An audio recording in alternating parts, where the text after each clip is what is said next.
Hello and welcome to NBA Time. This is RoundTable Times 2018 NBA Draft Review. Drafts finally come and went. I wanted to look at my mock draft from June 4th, compare it to what actually happened, look at the fits for each player, for each team. We'll go pick by pick. We'll start, of course, with Phoenix, DeAndre Ayton. Maybe not quite a total slam dunk first pick, but this was fairly obvious for them. Ayton is 7'5" wingspan. He's massive. He's got a real great offensive game, really good rebounder. Still figuring things out defensively, but a guy he's NBA ready with how big he is and how he's built. And easy pick for the Suns. Fills a need at center, which they have. And he started playing basketball fairly recently, so the sky's still the limit, but he's also got the NBA ready body. Great pick, I think, for Phoenix, and one that most people expected. I had Luka Doncic, number 2 to the Kings. Of course, they do go with Marvin Bagley the third. Not sure I love this pick for the Kings. I think I'm lower on Bagley than most people. I had him at 7 to Chicago. And obviously, a great production with his numbers. Great rebounder, great motor, guy who can really score in the post. I think his defensive deficiencies and his kind of shorter arms really that won't allow him to make up for what he lacks defensively, instincts wise, and overall ability on the defensive end. And I think his inability to really use both hands. I just see a lot of Julius Randle and Marvin Bagley. Obviously, there's still a lot to like. Like I said, motor, scoring, especially in the post, he can step out and shoot a little bit. But I don't love this pick for Sacramento. They now have a bunch of young bigs, which should be interesting. They got, of course, Harry Giles, who we didn't see much of. And then now Bagley. Pair that with Willie Cauley-Stein and Scalabissiere. So guys that are still young. The cream will rise to the crop there. And there were, I think there were a lot of really good bigs in this draft early on. I'm not sure that. I would have taken Doncic. Of course, Doncic does go 3. It wasn't the Hawks. He is going to Dallas. I really like this pick for Dallas. I like what Dallas did. They also picked up Jalen Brunson in the second round. But, Doncic, with how accomplished he was at such a young age in the EuroLeague, playing with Real Madrid. He really does it all. He's really what do you call it? The point forward. He does lack a bit on the defensive end, but I don't think he's terrible. He can create his own shot. He shoots. Good passer. Distributes the ball well. I really like this pick for Dallas. I think he'll fit really well with Dennis Smith Jr. as more of that explosive scorer, and then Doncic can be more of a playmaker, but he can also score in his own right. So Doncic goes 3 to Dallas. Jaren Jackson Jr. goes 4. I think maybe one of the more raw guys in this draft, but I think a lot of people think that he has maybe one of the higher ceilings of any player in this draft. He goes 4. He will slide next to Marc Gasol for the time being, but he's probably more of a 5 with his size, and he's a great defender, and that's kind of where Memphis, where they've had success most recently, has been being a great defensive team. So I think he should fit their identity that has this kind of grit and grind 2.0. 5, I had Wendell Carter here, and I had Jackson at 5. So 5, it was Trae Young going to Atlanta. I think a lot of people got a little Trae Young fatigue with how much ESPN pushed him, but I think he played on a really bad Oklahoma team, to be honest. Had to do a lot by himself, but he still led the league in scoring, led the nation in scoring and assists, which no player has ever done, of course. ton of turnovers. I think, and of course he's undersized. Defensively, he might struggle. I mean, it's an interesting pick for Atlanta. It looks like they're going to be moving on from Dennis Schroeder. With, of course, he wants to be traded, and they need. I mean, Atlanta needs a lot. I think Trae Young's not a bad pick at 5. 6 is where I had Trae Young, so he goes one higher. The Magic pick up Bamba. I had Bamba at 3. I really like Bamba just because I think he does it all. I think at worst he's going to be a really good defender. He's going to protect the rim. He's really quick for a big, and I mean, he get faster than some guards times at the combine. And I mean, he's really been working on his offensive game recently. He's got a really good jump shot. And I think he's a guy who can really do it all. He can score inside a bit. Obviously, defensively is where he's gonna shine. I like this pick for for Orlando. Of course, they do have Vucevic there. I mean, he's getting older. Orlando's not a good team. I think Vucevic could be on the move, or I mean, come off the bench, maybe. Or I mean, even play with Bamba a little bit. Vucevic can shoot. They got Aaron Gordon. I think could be a nice fit next to Bamba. They got to re-sign him. He's a restricted free agent. And they also have Bismack Biyombo's huge contract as well there. That never really worked out. So Orlando gets a center and more of the modern NBA center compared to Vucevic. Moving on to 7, this is where I had Bagley. This is, of course, where Wendell Carter goes. I'm high on Wendell Carter. I think he's going to slide nicely next to Markkanen. I mean, Markkanen's been a better defender than I think people have expected from him. I think but Carter will really help out defensively there. I think that's going to be a nice front court. And Carter, really do-it-all guy. I really like this pick for Chicago. 8, this is where I had Robert Williams. I think Robert Williams could have addressed a lot of what the Cavs struggle in defensively and on the interior defensively. And as a rim protector as well, which I didn't have. But, as a rebounder.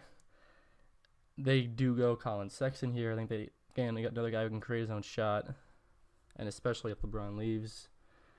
They also are trying to get Kemba Walker, so if the Hornets like Sexton, that's potential swap there. I don't think the Cavs have enough to get Kemba, but getting enough. But I mean, assuming it seems like LeBron's gonna leave, they need another playmaker and a lead guard. I mean, I prefer both Trae Young and Shai Gilgeous-Alexander to Colin Sexton, but Sexton, elite quickness and speed and get to the rim. Of course, they call him Young Bull. It's a great nickname for him, but not a terrible place for the Cavs to start. What's looking like the post LeBron era. 9, I had Mikal Bridges to the Knicks. Of course, they take Kevin Knox. Knox maybe a little higher upside than Mikal because of his offensive game. Really good scorer, shooter, can create his own shot. Really long. I think guys going to be able to defend multiple positions, probably wings and power forwards down the line. I think Mikal would have been a little bit of a safer pick for the Knicks, but they're gonna gamble with Kevin Knox. Not a bad pick. 10. I feel like another one wrong. I had Lonnie Walker.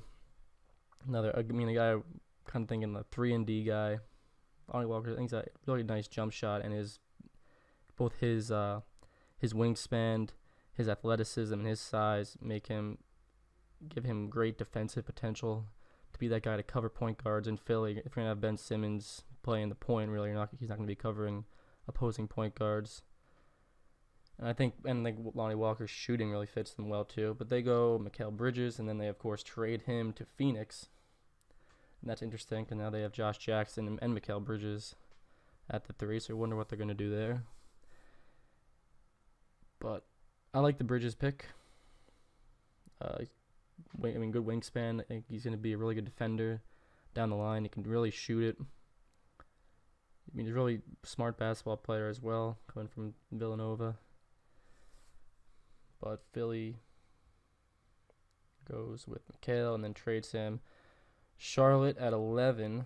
This is where I had Michael Porter, but he wound up falling, of course. 11, they take Shai Gilgeous-Alexander, and then this pick is traded to the Clippers. So the Clippers get Shai Gilgeous-Alexander, which I did have at 12. I mean, they need another point guard. They got Beverly and of course Teodosic, but they need a young guard. I really like Shai Gilgeous-Alexander. He's got a real good feel for the game, really good distributor. I really like this pick for the Clippers. So at 12, this pick goes to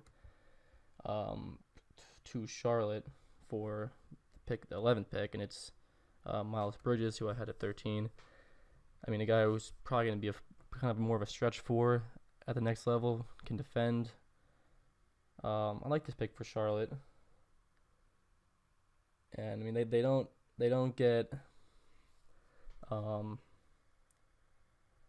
they don't take Michael Porter. Of course, he does fall. Probably is much higher upside than Miles Bridges, but this is a nice pick for Charlotte. So at 13, we get Jerome Robinson from Boston College, who I did not have. Really good scorer, a guy who can also distribute as well. And the Clippers get another nice guard to fit with Shai Gilgeous-Alexander. Looks like this. I guess they're hoping this will be their new backcourt. And good size. I mean, a guy who was asked to score a lot at Boston College, but he can also distribute the ball as well. And I mean, this should be a nice. I mean, a guy who really rose up draft boards real late, looking like more of a late first round pick, and then he jumped into the lottery. Number 14, this is where I had Sexton, and this is of course where Michael Porter Jr. goes at 14 at Denver. Denver holds on to the pick after dangling it to get out of Farid's contract. So they get Michael Porter. I mean, everyone knows the story on Porter, the injuries, the big concern, and it obviously was a big concern on draft night. A lot of mocks had him up. I mean, even as high as maybe at 4. I mean, right before the draft started. So he does wind up falling to 14. Obviously, injuries were a concern. I mean, the Clippers with 2 picks don't take a shot at him. But he's got a great feel for the game, especially on the offensive end. Really good shooter. Good size, length. I think he needs to put on a little weight, but he should be able to defend multiple positions at the next level. I mean, I think good pick for Denver. That's what they need at the 3. With they have a real good backcourt with Gary Harris and Jamal Murray, and then of course Nikola Jokic, Paul Millsap. So they get a 3 there, and a guy with star potential. I think Denver did a nice job. They've drafted really well recently, so that alone I think is a good reason to bet on Michael Porter Jr. 15 is where I had Kevin Knox. He of course went 9 to the Knicks. But it's Troy Brown Jr. from Oregon, one and done guy from Oregon. I had him way down. I think at where is he here? 27. So he goes at 15. I think he's a really good defender. Is where he's gonna shine. I mean, he could slash, get to the basket. He's not a great shooter right now, and he's not an elite athlete either. But this isn't a bad pick for Washington. They needed, I think, a little more depth on the wing behind Otto Porter Jr. and Bradley Beal. So this definitely addresses a need. I think getting a modern NBA big was also a point of issue for them. And they have Markieff Morris and Marcin Gortat there, and I think Knox would have addressed that. Of course, he wasn't available. They passed on Robert Williams. So there's questions about his work ethic and desire. So I mean, but not a lot of bigs available in this draft. So they pick up Troy Brown Jr. 16. This pick going to Philly. Zaire Smith. And like I said, they need someone to cover NBA point guards. Zaire Smith's got the quickness, the length, the athleticism. I think he fills that role nicely. I mean, he shot the ball well at Texas Tech, but doesn't really have a great form on his jump shot. A lot of his offense comes right around the rim. But he did set Texas Tech's freshman scoring record, so he's not a total non-factor offensively. But he's definitely he was a surprise pick to be this high a year ago. But the athleticism and the defense shows that I think that he deserves to be picked at 16. 17 is Dante DiVincenzo. I got Aaron Holiday here. Bucks pick up really another kind of combo guard with Bledsoe and from Virginia, Brogdon, and with Dante DiVincenzo, a guy who can handle a bit the basketball. I think his greatest skill, I think, is both the shooting and his athleticism. Really good rebounder for his size, and I think his athleticism really shows in game when you watch him. Which some guys it doesn't. I think Dante it really does. Really nice pick for Milwaukee. 18, I had Kyrie Thomas, who falls to the second round. They get Lonnie Walker, who I had at 10. He falls to 18. And there was some medical questions with Lonnie Walker with his, I think it was his knee. But he's got great length, great size, great athleticism. I think at 18 it was hard to pass up on him. And I think Spurs definitely needed another guard. Lonnie Walker should be able to play next to DeJounte Murray, two big guys in that backcourt, and they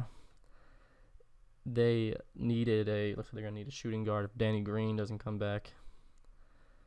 So I think good pick. And they got a wing. Of course, Kawhi might be gone. I think this is a good pick for San Antonio. Kevin Huerter goes 19 to Atlanta. This is where I had Zaire Smith. Huerter's a guy. Best skill is shooting. He's also a good athlete. He's got good court vision, good feel for the game. Atlanta's got now they make up Trae Young and Kevin Huerter, maybe two of the better shooters in this draft. They're hoping that can be their backcourt of the future. So a lot of shooting for Atlanta. 20 in Minnesota. This is where I had Huerter. Would have been a good fit as a shooter for a team that needs a shooter. But they picked Josh Okogie, who's also a pretty good shooter, 3-and-D guy. I think had Okogie with the last pick in the first round. Good athleticism, another guy with a real long wingspan. Physically, he's been compared to Donovan Mitchell. Probably doesn't have the shot making ability. Good. Doesn't have great shot selection either. At 20, but he's a guy who can slash a bit, shoots it, defends, good wingspan. I think he's got good upside for Minnesota at 20. 21, the Jazz go Grayson Allen. Another guy who can create offense for them, a good playmaker. They now have really between Mitchell, Ricky Rubio, now Grayson Allen, Joe Ingles. They got a lot of guys who can really pass the ball well. Grayson Allen, of course, can shoot. Elite athlete. Not a great defender. I think this is a good pick, for Utah at 21. 22, this one's kind of been decided for almost a month now. Chandler Hutchinson goes 22 to Chicago. For a team that didn't really have a legit small forward last year, this is a nice pick. He's got a legit forward NBA body. Guy who plays both ends. He can shoot. He can get to the rim. Turnovers, he averaged 3.4. Playing a much bigger offensive role than he has had at his career at Boise State last year. He was much more involved in the offense. Turnovers go up. Not too big a problem. I like this pick for Chicago. He definitely fills a need. 23, Aaron Holiday goes to Indiana. I think I had him at 17. I had Landry Shamet here, another guard. They needed I mean, I have a little more guard depth behind Collison. I mean, they do have a lot of ball handlers in Indiana with Collison, and Corey Joseph has a player option. Oladipo, of course, and then Lance Stevenson. But Holiday's a guy who can really score. I mean, shoot it, get to the lane. I mean, interesting pick for Indiana. They don't have a ton of needs really. Maybe a stretch 4 was a need, but they've been pretty set at all 5 positions really. I think they really could have won anywhere here. They do go with Holiday, probably the best player available at that point for them. 24. This is where I had Dante. This is of course Anthony Simons from IMG. I think easily the most unknown prospect playing at IMG Academy. I mean, of course, committed to Louisville and then decommitted with all of their off the court drama. But I mean, Simons interesting because he kind of is similar to McCollum and Lillard a bit. I mean, he's a guy who creates his own shot. I mean, explosive athlete. He's got to put on some weight. He's probably G League bound at this point. But it makes you wonder if they're talking about trading McCollum with their lack of cap space. Could Simons kind of be a replacement for McCollum? I guess time will tell there. Bruce Brown does not go 25. It was Mo Wagner. I mean, Wagner, of course, showed in the tournament why he was, a borderline first round pick. Excuse me. And but I think he's caught a little between positions. I don't think he's got the rim protection to really be a center. But he doesn't really have the quickness, I think, to really play 4. He can shoot, he gets his own shot, plays well in the post. This isn't not a terrible pick. I'm not really high on Wagner, but I think, of course, the story with this draft was like 20 to 40 range. It's going to be, a little up for grabs, really. And I think Wagner's got. I think a lot of people had going in the 40s in the second round, up to really the late first, which was a lot of guys, a lot of variation. A lot of good mid-range talent in this draft. So Wagner goes 25 to the Lakers. I think probably, they needed some bigs. He probably fit. I think long-term he fits in probably as a backup 5 who comes in, hits some threes. Landry Shamet wound up going 26 to Philly.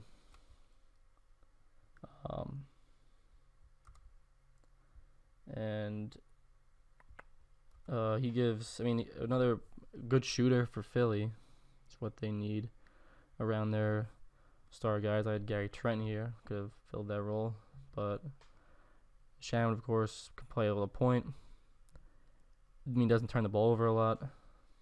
I think this is a nice pick. I think Shamet's got a chance to be around this league for a while. A really good athlete as well.